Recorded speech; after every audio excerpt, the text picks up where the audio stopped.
ইউটিউবত প্ৰায় দেখিব পোৱা যায় বহুতো ট্ৰেডিং গুৰুজে কয় যে তেওঁলোকে কেনেকৈ 1-2 মাহৰ ভিতৰতে নিজৰ কেপিটেলটো ডাবল কৰি ল'লে বা বিভিন্ন ক্লোন এপছৰ ব্যৱহাৰ কৰি তেওঁলোকে ডাঙৰ প্ৰফিটছবোৰ নিজৰ ফোনৰ স্ক্ৰিনত ৰিফ্ৰেছ কৰি দেখুৱায় কিন্তু আজিৰ এই ভিডিঅ'টোত আমি আমাৰ ভেৰিফাইড পিএনএলখন শ্বেয়াৰ কৰিম য'ত আমি 6% ৰিটাৰ্ণ এচিভ কৰিছো 6% শুনি বহুতে ভাবিব পাৰে যে 6% টো তেনেই সৰু ৰিটাৰ্ণ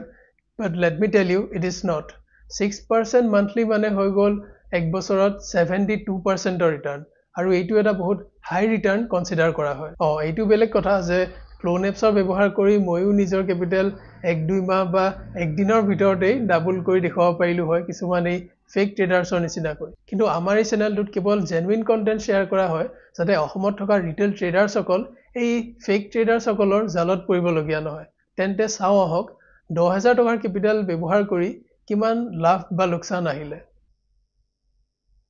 এইটো হল ফায়াৰছৰ টাৰ্মিনেল আপোনালোকে দেখিব পাৰিছে আজিৰ এই ভিডিঅটো মই 8 আগষ্টত ৰেকৰ্ড কৰি আছো এইটো হল জুলাই 2025 ৰ আমাৰ পিএনএল খন ইয়াত আপোনালোকে দেখিব পাৰিছে যে 14000 দেখাই আছে কিন্তু ইয়াত অলপমান ভুল হৈছে যে এই 31 তাৰিখে আপোনালোকে দেখিব পাৰিছে এই দিনটোত মই অপচনৰ ট্ৰেড এটা লৈছিলো সেইবাবে এই প্ৰফিটটো দেখাই আছে আপোনালোকৰ বহুতে জানে চাগে যে মই অপচন ট্ৰেডিংৰ সিৰিজ এটাও চলাই আছো য'ত মই 1 লট লৈ পেলে অপচন বাই কৰিছো এই ইয়াত দেখিব পাইছে 75 কোয়ান্টিটি অৰ্থাৎ এটা লট মই এইটো বাই কৰিছিলো আৰু এইটো সেল দেখাই দিছো বাৰু হেদিনাখনৰ ট্ৰেডটো পজিশনছত গলো এইটো হল বাই এভাৰেজ আপোনালোকে দেখিব পাৰিছে 268.6 ত বাই কৰিছো আৰু সেল কৰিছো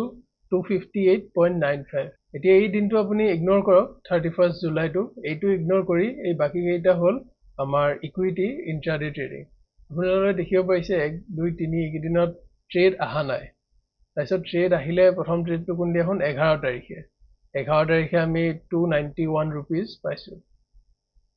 এইটো দেখিব পাৰিছে আমি পেটিএমত হেদিনাখন ট্ৰেডটো লৈছো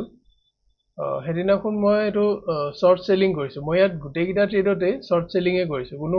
লং পজিশন লোৱাই নাই অৰ্থাৎ প্ৰথম সেল কৰিছো তাৰ পিছত বাই কৰিছো হেদিনাখন পেটিএম মই এটো প্ৰথমত সেল কৰিছো শৰ্ট সেলিং 929.4 তাৰ পিছত পজিশনটো স্কয়াৰ অফ কৰিছো এক্সিট কৰিছো 920 তাৰ পিছত তেনেকৈ এটো 14 তাৰিখে 29 rupees পাইছিলো হেদিনাখনো সেলে কৰিছো অৰ্থাৎ শৰ্ট সেলিং কৰিছো 15 তাৰিখে আমাৰ 207 টকা লোকসান হৈছে বিএসসি হেদিনাখন ট্ৰেডটো লৈছিলো প্ৰথম এটো বাই কৰা নাই দে এটো প্ৰথম গুটেকিটা ট্ৰেডতে মই শৰ্ট সেলিংয়ে কৰিছো এটো দেখিব পাৰে 2462 ত মই সেল কৰিছো সত এক্সিট কৰিছো 2479 ত অৰ্থাৎ হেদিনাখন লোকসান হল তাৰ পিছত আকৌ 62 rupeesৰ লোকসান হল তাৰ পিছত আমি 180 rupees পালো আপুনি দেখিব পাৰিছে ইয়াত পজিশনছ দেখাই আছে 1 ইয়াতো এটো দেখাই আছে 1 অৰ্থাৎ গুটেই কেদিন যোনকিটাখনত ট্ৰেড আহিছে আমি এটা ট্ৰেডেই লৈছো আৰু এটো 18 তাৰিখ 272 rupees পালো এটাই ট্ৰেড লৈছো প্ৰেষ্টিজত লৈছিলো হেদিনাখন তাৰ পাছত 21 তাৰিখে আমি পালো 128 rupees আৰু এই দিন কেইটা যদি আমি ক্যালকুলেট কৰো তেনেহলে এপ্ৰক্সিমেটলি হ'ব প্ৰায়